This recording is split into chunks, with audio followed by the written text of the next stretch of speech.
back. You've joined us in the newsroom right here on ET Now. And with FTA talks gaining traction with Canada, Prime Minister Mark Carney is set to leave for Mumbai later tonight. The visit comes amid global trade uncertainty and Carney's comments at Davos on a fractured global order. My colleague Sumita is now joining us to tell us what's on the agenda.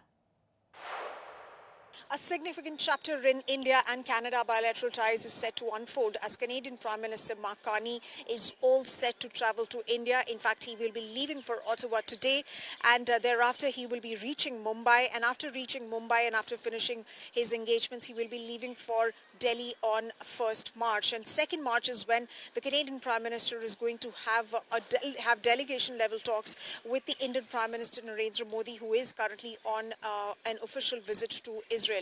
Now, as far as Canada-India ties are concerned, of course, that is going to be in focus given the fact that during the former Prime Minister Justin Trudeau's government, ties reached their ebb. They really plummeted on account of the allegations that were made by the Canadian Premier on how India was involved in the killing of Hardeep Singh Nijjar. That was, of course, rejected by India. Those allegations were rejected. But after Mark Carney came into power, of course, camaraderie between the two premiers has only increased. And, of course, there is an intent that we need to set the ties, in motion in the right direction. And this is something that the premiers decided when they met last year at G20 Kananaskis. In fact, both the sides decided that FTA negotiations will start soon. And this is something that we could see. This could be a big headline that India and Canada are starting their FTA negotiations. Now, it's also important for Canada, given the fact that the United States is an important trading partner for Canada.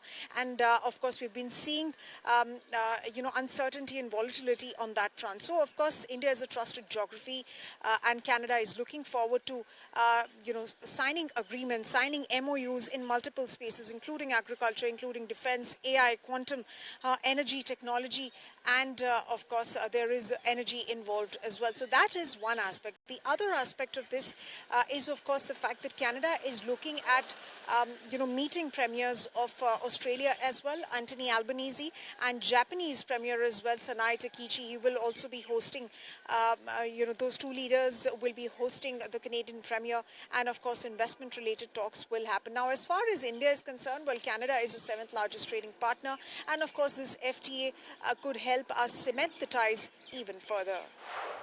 Sumita, thanks so much for joining us with all those details. So all